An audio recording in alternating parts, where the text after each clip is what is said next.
사도행전 3장 1절에서 10절 말씀까지 제가 하나님 말씀을 봉독해 드리겠습니다. 제9시 기도 시간에 베드로와 요한이 성전에 올라갈새 나면서 못 걷게 된 이를 사람들이 메고 오니 이는 성전에 들어가는 사람들에게 구걸하기 위하여 날마다 미문이라는 성전문에 두는 자라. 그가 베드로와 요한이 성전에 들어가려 함을 보고 구걸하거늘 베드로가 요한과 더불어 주목하여 이르되 우리를 보라 하니 그가 그들에게서 무엇을 얻을까 하여 바라보거늘 베드로가 이르되 은과 금은 내게 없거니와 내게 있는 이것을 네게 주노니 나사렛 예수 그리스도의 이름으로 일어나 걸어라 하고 오른손을 잡아 일으키니 발과 발목이 곧 힘을 얻고 뛰어 서서 걸으며 그들과 함께 성전으로 들어가면서 걷기도 하고 뛰기도 하며 하나님을 찬송하니 모든 백성이 그 걷는 것과 하나님을 찬송함을 보고 그가 본래 성전 미문에 앉아 구걸하던 사람인 줄 알고 그에게 일어난 일로 인하여 심히 놀랍게 여기며 놀라니라. 아멘.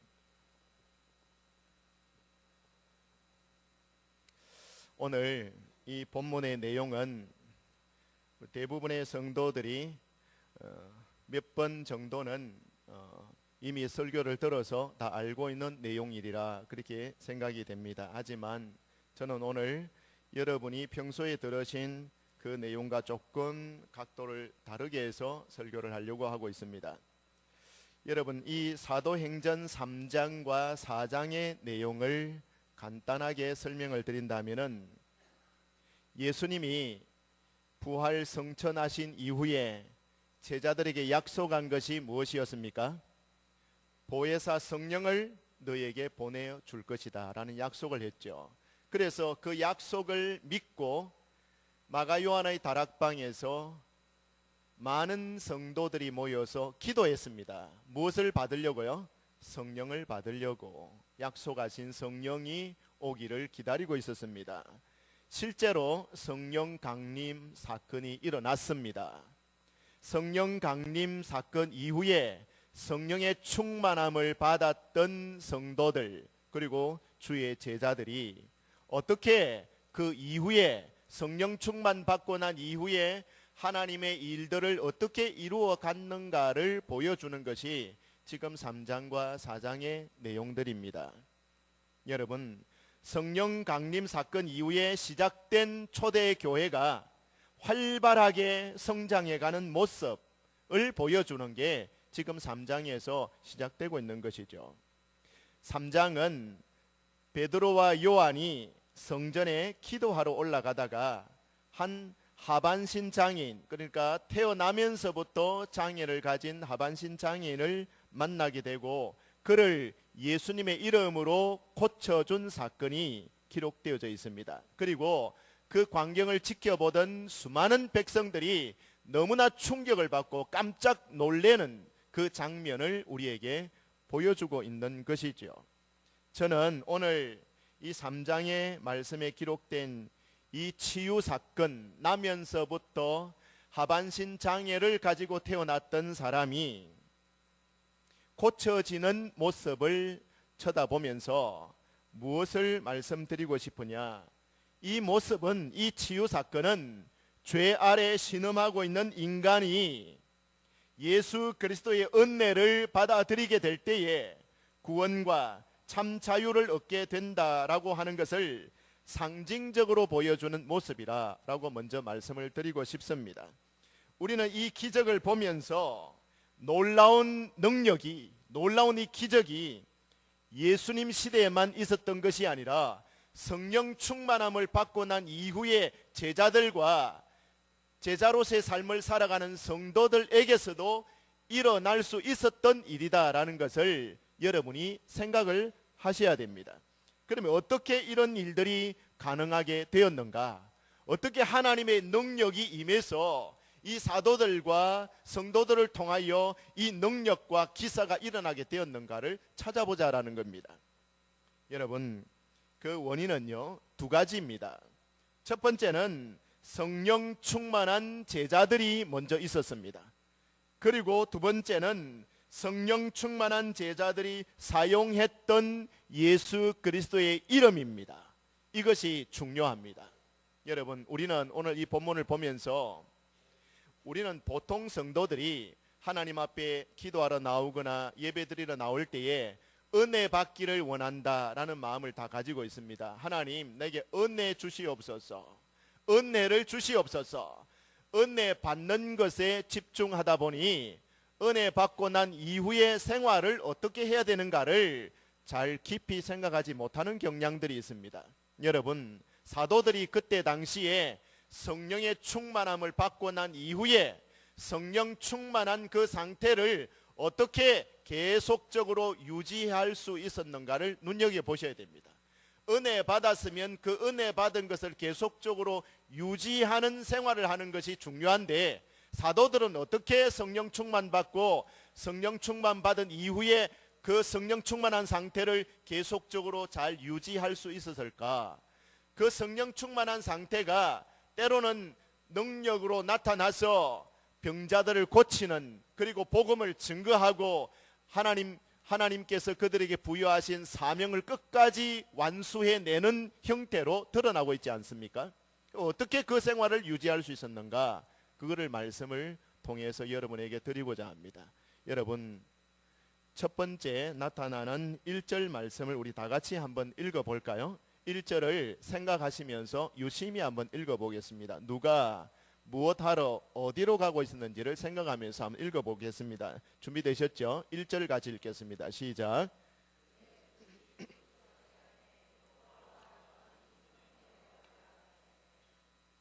예, 누가 올라갔습니까? 어디로 올라갔습니까? 무엇하러 올라갔습니까? 몇 시에 올라갔습니까? 정해진 거기 때문에 제가 여러분에게 말씀을 드립니다. 여러분, 잘 한번 보십시오. 제9시에, 9시는 유대인들 시간으로 9시, 우리나라 지금 우리가 쓰는 시간으로는 오후 3시입니다. 오후 3시에 기도 시간이 정해져 있었구나. 정해진 기도 시간, 경건한 유대인들은 하루에 3번 기도 시간을 정해놓고 기도합니다.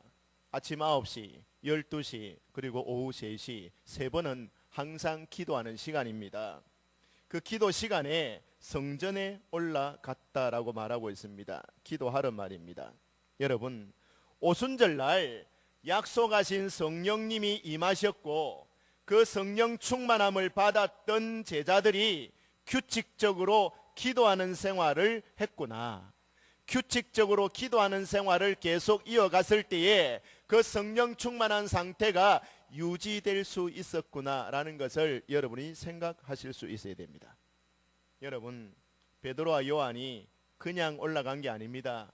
얼마나 그의 사역들을 바쁘게 했겠습니까? 그러나 기도 시간만큼은 철저히 규칙적으로 정확하게 지킨 것을 알 수가 있습니다. 사람은 일정한 규칙을 세워놓고 그 규칙에 따라 훈련을 받아야 목적한 바를 달성할 수가 있습니다. 왜 그렇습니까? 사람은 약하고 방종해지기 쉽거든요. 마음의 결심은 하지만 그 결심을 이룰 능력들이 참 많이 부족합니다. 그렇기 때문에 어떤 일정한 규칙을 정해놓고 그 규칙에 따라서 계속적으로 훈련을 할 때에 그 훈련의 열매들이 그 사람 가운데 맺게 되는 것입니다. 베드로와 요한 역시 정한 기도 시간을 규칙적으로 잘 지켰다 이것입니다. 오늘날 성도들이 능력 있는 삶을 살 수 있는 비결도 바로 여기에 있다라는 것을 생각하셔야 됩니다.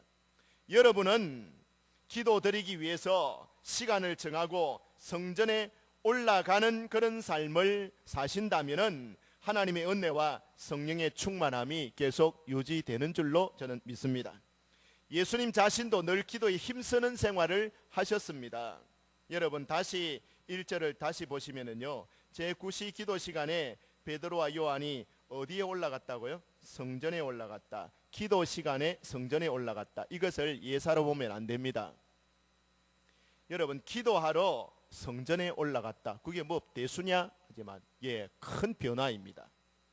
뭐냐면요, 여러분, 누가복음과 사도행전을 기록한 이 누가라는 저자가 한 개 복음서와 또 사도행전을 기록했죠. 누가라는 분이 했는데, 이 저자 누가가 누가복음을 시작할 때, 기록을 시작할 때 무슨 이야기부터 했느냐 하면요, 성전에서 기도하는 사가랴, 그때 당시에 제사장이었습니다.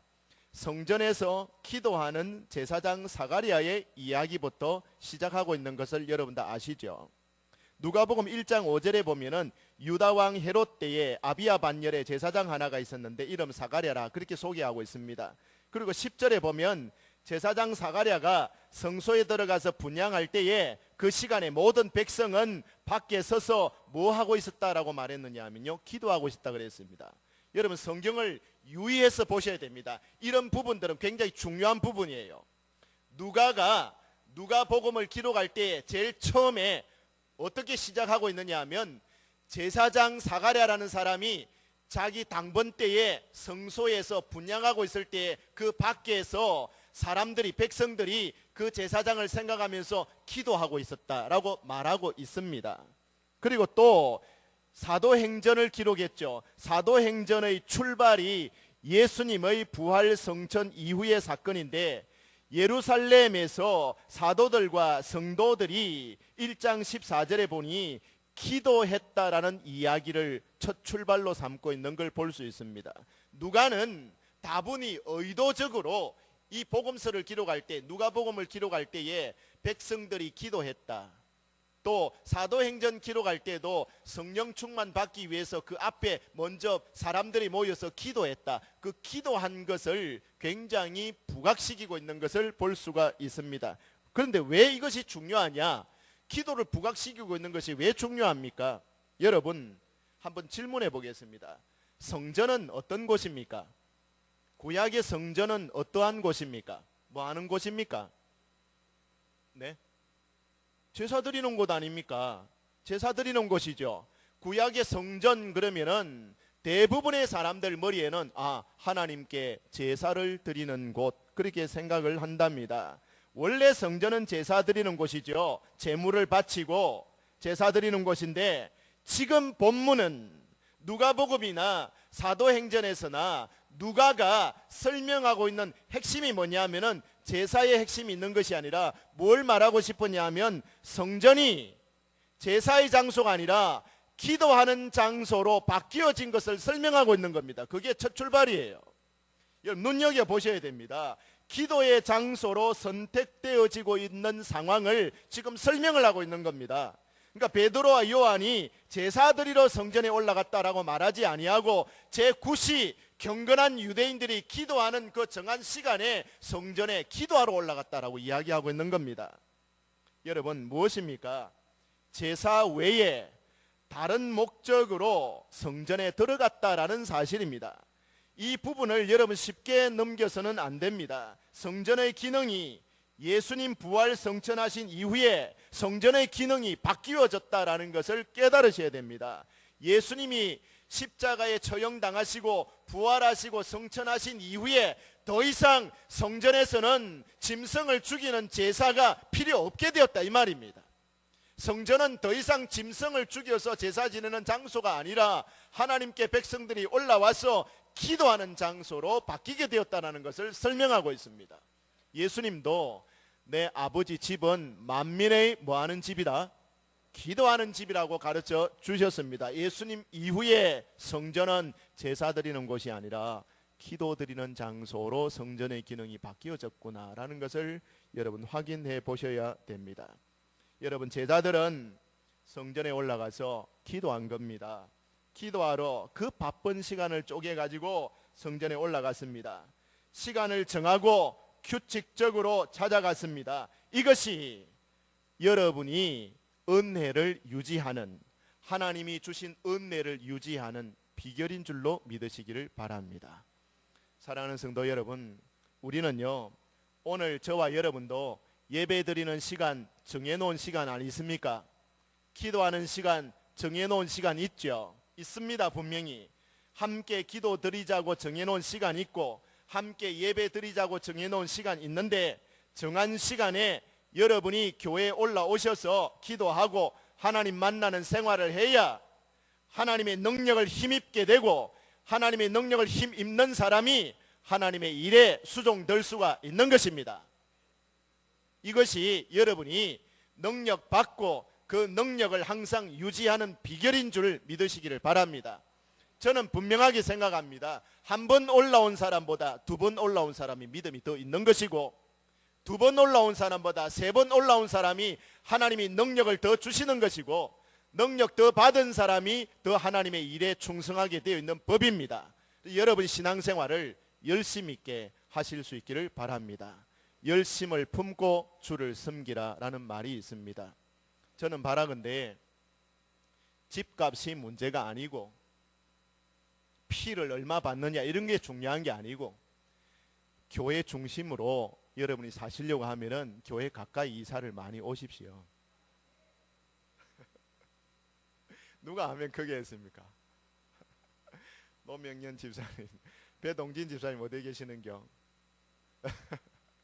같이 아멘 해야 되는데 한쪽만 아멘하고 한쪽은 아멘 안 하는겨.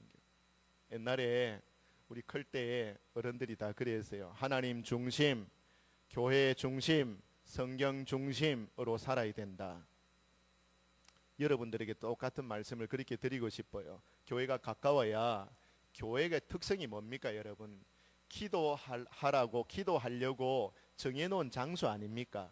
정한 시간이 있고 정한 장소가 있으면, 물론 여러분 집에서도 다 기도하실 수 있고 들에 나가서도 기도하실 수 있고 어느 곳에서나 기도할 수 있지만, 약속된 장소, 기도하기로 정한 장소를 외면하지 마시기 바랍니다.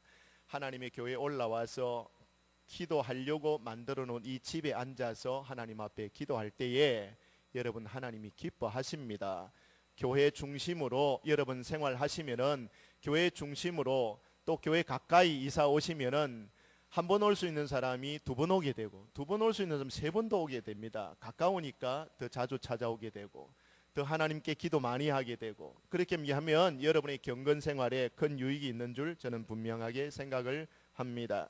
근데 기도 드리려고 성전에 올라가다가 만난 사람이 누굽니까? 여러분 잘 한번 보십시오. 어디에 이 사람이 앉아 있는가 하면요, 미문이라는 성전 문에 앉아 있었습니다. 어떤 사람이요? 2절에 보니 나면서 못 걷게 된 사람, 이렇게 표현하고 있습니다. 태어나면서부터 하반신 장애로 태어났습니다. 장애를 가지고 태어났어요. 이 사람의 나이가 4장 22절에 보면은 한 40살쯤 되었다라고 이야기하고 있습니다. 40살 되었다. 그런데 여러분, 우리나라에 1살부터 12살까지는 미성년자 어린아이 취급하죠. 이스라엘 사람들은 12살 넘어가면은 어른들하고 동등하게 대우를 해줍니다. 그러니 미성년자일 때는 구걸 행위를 하거나 이렇게 못하게 되어 있어요. 그렇기 때문에 유다 당국에서, 정부에서 구걸 행위를 할 수 있도록 정식으로 면허증을 주는 게 12살 지나야 됩니다. 그럼 12살부터 지금 구걸하기 시작했다 할 것 같으면 40살이면 적어도 여러분 거의 30년 가까이, 그죠? 30년 가까이 성전 미문에 앉아서 사람들에게 구걸을 하고 있었던 것입니다.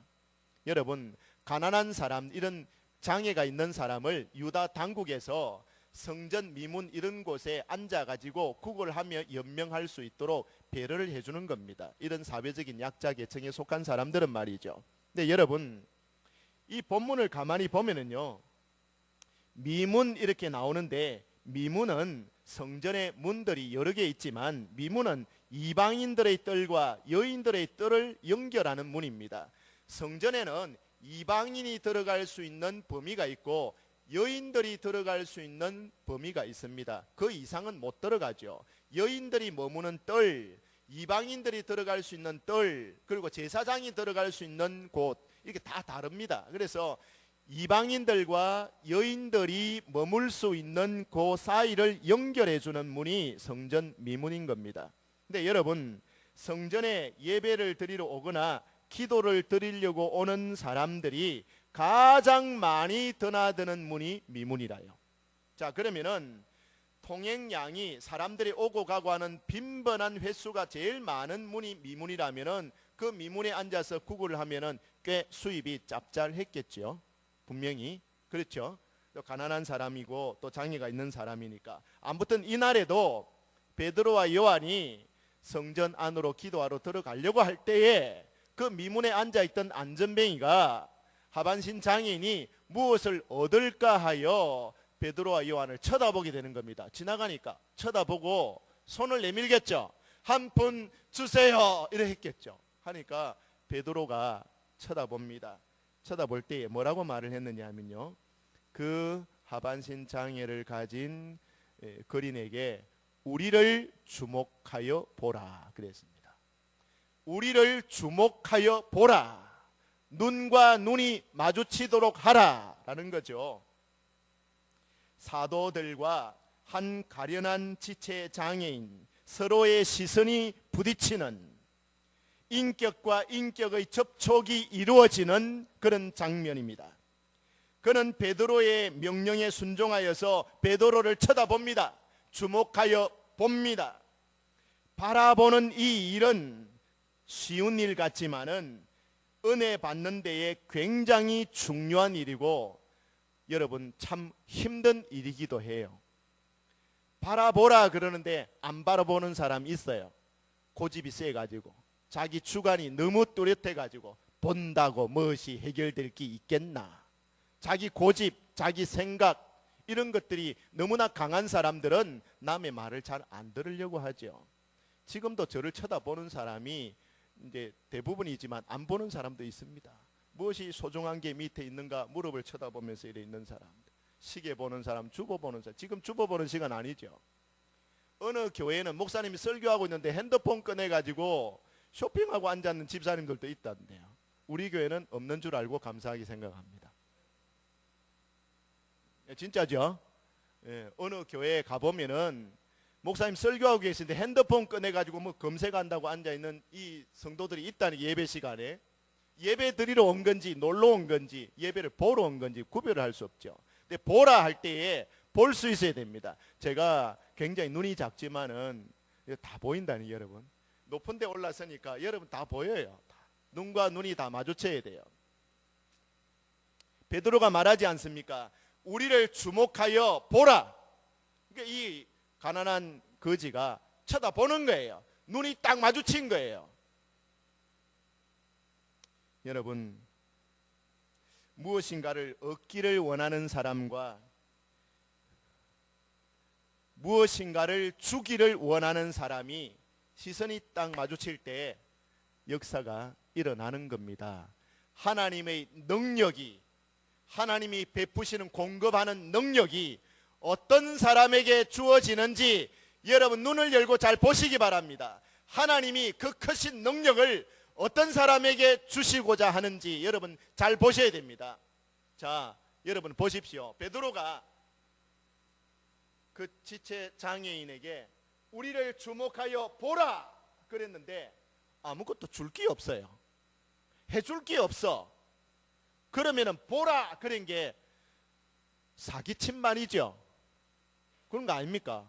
보라 캐나 놔놓고 뭐 돈을 주든지 뭘 주든지 뭔가 그 사람에게 주어지는 혜택이 있어야 될 거 아닙니까? 보라 그래 놓고선 아무것도 주는 거 없고 메롱 그러면서 갚버리면 어떻게 됩니까? 그거는 사기친 거죠. 사람 놀리는 것밖에 더 됩니까? 보라 그랬는데 쳐다봤는데 아무것도 해주는 게 없다. 그러면 그거는 사기꾼이지. 그냥 미친놈인가 이렇게 욕 듣겠죠. 근데 여러분 한번 보십시오. 정말 여러분이 여러분 속에 예수 그리스도를 믿는 믿음이 분명하게 있다면 저와 여러분이, 우리 교회가 세상 사람들에게 대하여 우리를 보라라고 말할 수 있어야 됩니다. 자신이 없습니까? 정말 자신이 없습니까? 우리를 보라라고 말할 수 있어야 된다니까요. 성령에 충만하면은, 내 마음에 주 예수 그리스도를 믿는 보배로운 믿음이 분명히 있다면 예수님을 믿지 못하고 불신 가운데 살아가는 불쌍한 영혼들에 대하여서 우리를 보라라고 말할 수 있어야 됩니다. 쳐다볼 때에 여러분에게 줄 것이 있어야 됩니다.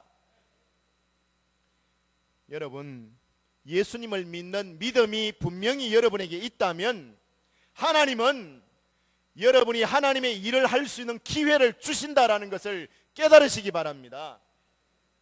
하나님이 우리에게 주시는 일들을 만날 수 있는 기회가 우리들에게 얼마든지 있습니다. 성도인 우리가 우리를 쳐다보고 있는 불신자들에 대하여서 아무것도 해줄 것이 없고 줄 수 있는 게 없는 공허한 인생을 산다 하는 것 같으면은 그런 인생을 성도들이 살아서는 안 되는 겁니다.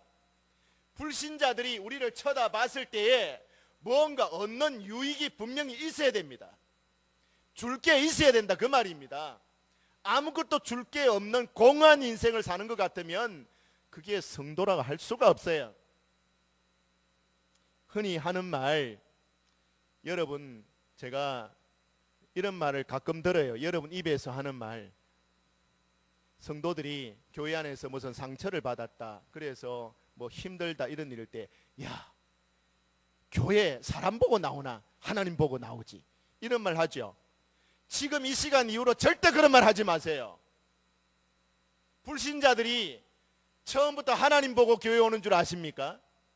믿음이 약한 사람들이 하나님 바라보면서 뭐 자기 고통과 괴로움을 극복해내면서 신앙을 지키는 줄 아십니까? 사람 보고 오나 하나님 보고 오지, 그런 말 하지 마시라니까요. 성도들이 이런 말 하는 것은 정말 무책임한 말입니다. 불신자들이 하나님 보고 교회 오는 게 아닙니다. 하나님 믿는 성도들, 여러분 자신의 모습을 보고 오는 거예요. 하나님 믿는 사람들이 과연 저런 사람이구나, 하나님이 여러분의 삶의 모습을 보고 하나님이 어떤 분이시다라는 것을 불신자들이 깨닫는 거예요. 누구를 보느냐? 예수 믿는 성도들을 봅니다. 성도들 보고 하나님이 저런 분이구나, 하나님이 저렇게 사랑이 많은 분이구나, 하나님이 저렇게 사람을 사랑하는 분이구나, 여러분의 삶의 모습을 보고, 여러분의 선행을 보고, 여러분의 믿음의 행실을 보고 불신자들이 하나님을 보게 된다니까요. 그러니까 여러분 자신이 이웃 사람들을 실족하게 해서는 안 됩니다. 실족하게 하면은 여러분 책임이 있는 겁니다. 여러분 4절에서 베드로가 우리를 보라라고 말한 것은 자기가 무슨 잘난 것이 있어 내 봐라 이렇게 하는 게 아니다 이 말입니다. 능력 있는 은혜 있는 삶을 살고 있기 때문에 자기 속에서 역사하고 계시는 분이 하나님이시고 성령님이시고 주 예수 그리스도의 이름 가지고 살아가는 사람이기 때문에 우리를 보라라고 말하는 겁니다. 베드로 인간을 보라라는 게 아니라 나와 함께 하고 계시는 주 예수 그리스도를 보라라는 것이고 성령님의 역사가 있기 때문에 나를 보라라고 말하는 것입니다. 베드로와 요한은요, 스스로는 부족하지만 하나님의 은혜와 성령이 자기 안에 머물러 있다라는 것을 확신하고 알기 때문에 담대하게 우리를 보라라고 말하고 있는 겁니다. 그리고는 이렇게 말합니다. 그 손을 나면서부터 한 번도 일어서 본 적이 없는 하반신 장애인의 오른손을 붙잡아서 일으키면서 하는 말이 나사렛 예수 그리스도의 이름으로 일어나 걸어라 그래 버립니다. 누구 뭘 주는 겁니까? 뭘 줘요? 뭘 주었습니까? 예수님의 이름으로 그 능력을 행하는 거니까 예수 그리스도를 주는 것이죠. 돈을 주는 것은 그 순간뿐입니다. 하지만 예수 그리스도의 이름으로 일어나 걸으래서 예수님을 주는 것은 그 사람의 인생이 바뀌는 것 문제입니다. 단순하게 하루 일당 벌어가지고 빵 사먹는 정도에 그치는 게 아니라 지금까지 한 번도 걸어보지 못한 40년 인생을 완전히 새롭게 바꾸어버리는, 자기가 지금까지 한 번도 꿈꾸지 못했던 일, 일어서서 걷는 이 일은 한 번도 생각하지 못한 이 일, 자기 인생이 바뀌는 일인데 예수님의 이름이 들어가니까 그 사람의 인생이 바뀌는 거예요. 이걸 준단 말입니다. 이걸 적은 겁니까? 이게 얼마나 큰 겁니까? 여러분, 여러분의 맡은 분야에서 일을 하실 때에 주님이 그 일을 되게 하실 수 있는 능력의 소유자이심을 먼저 믿으시기를 바랍니다. 내가 주님을 위해서 어떤 일을 하게 될 때에 이 일이 되도록 만들어 주시는 분, 그 능력이 있는 분이 바로 우리 예수님이시다라는 것을 구체적으로 믿고 시인하시기를 바랍니다. 오늘날 많은 성도들 가운데서도 성전 미문에 앉아있던 이 하반신 장애인처럼 은혜의 보좌 깊숙한 곳까지 나아가지 못하는 사람들이 얼마나 많은지 몰라요. 여러분, 하나님의 능력이 왜 필요합니까? 왜 필요합니까? 하나님의 능력을 행하는 것, 하나님의 능력을 덧입고 그 능력을 행하는 것이 왜 필요하느냐? 하나님의 사랑을 나타내려고 하니까, 하나님의 사랑을 다른 사람들에게 전달하려고 하니까, 복음 전하고 하나님 사랑 전하고 하기 위해서 능력이 필요한 거 아닙니까? 그 능력, 기적 자체가 필요한 것이 아니라 하나님의 사랑이 전달되게 하고 예수 그리스도의 복음이 전달되게 하도록 하기 위해서 때로는 하나님이 그 능력을, 그 일을 하려고 하는 사람들에게 허락하시는 것입니다. 여러분 잘 생각해 보십시오. 그러니까 우리의 눈이 항상 어디를 향해 있어야 되느냐 하면은, 세상 사람들은 어떻게 하면 돈 벌까? 어떻게 하면 수입이 들어오지? 어떻게 하면 내 인생을 좀 즐길 수 있지? 대부분 그런 데에 눈을 다 맞추고 살아요. 돈 벌 일이 있으면 그 돈 버는 일에 모든 시선을 다 집중합니다. 어디 좀 좋은 데 있다, 좀 즐겁게 놀 수 있는 데가 있다, 재미난 일 있다 그러면은 어떻게 하면 즐겁게 놀고 인생을 즐길까 하는 데에 온통 관심이 다 쏟아져 있는 게 세상 사람들의 시각이죠.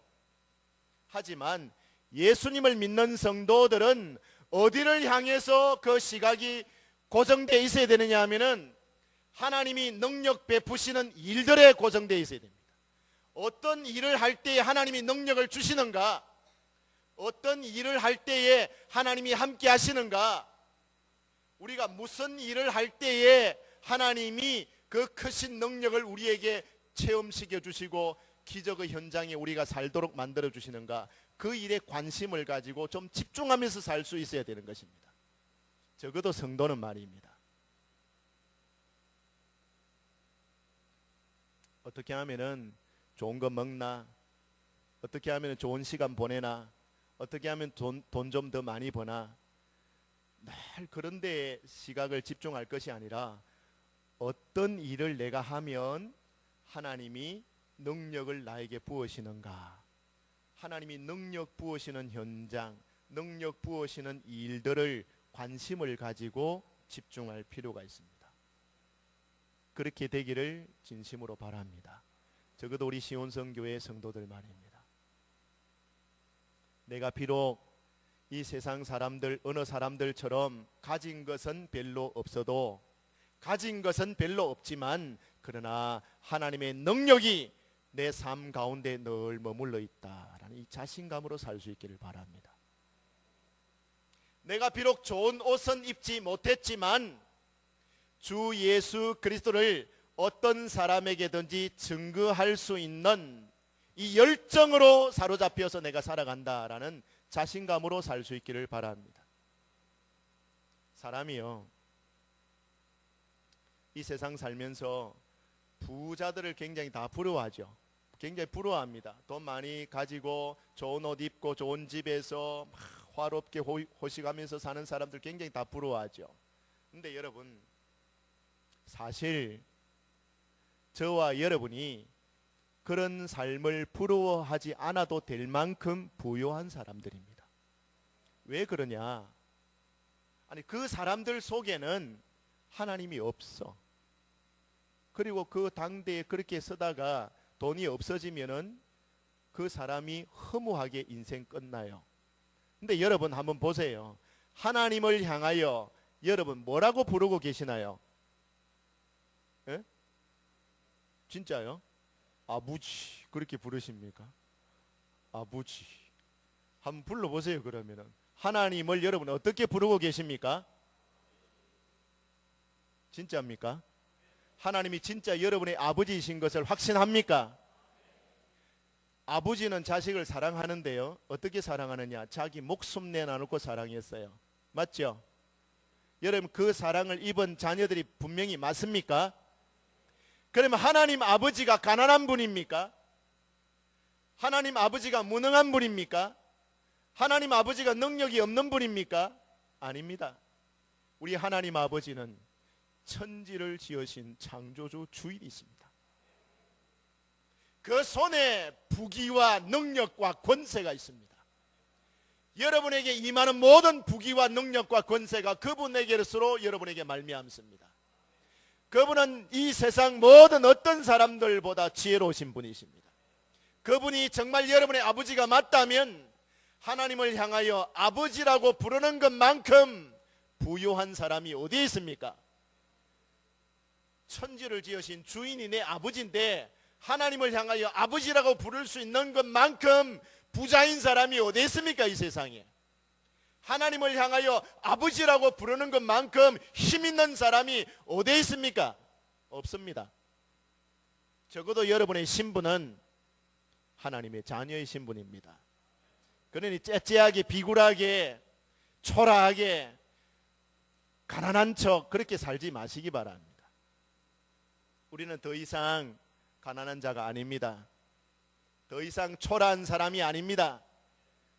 내 약한 것만 쳐다보면서 내 인생 이리 살아가 뭐 하겠나 하면서 신세 한탄이나 하면서 원망이나 하면서 그렇게 살지 않아도 되는 충분한 가치 있는 존재들로 여러분 만들어 놓으셨습니다.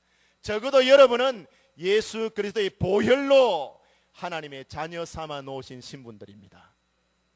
여러분에게 지금 지어져 있는 어떤 죄악의 사슬들이나 나를 묶고 있는 내 인생을 묶고 있는 어떤 해로운 것들이 있을지라도 여러분 그 모든 죄악의 사슬을 예수 그리스도의 이름으로 풀어주시고 자유롭게 해주시는 분이 바로 하나님의 아들 예수님이십니다.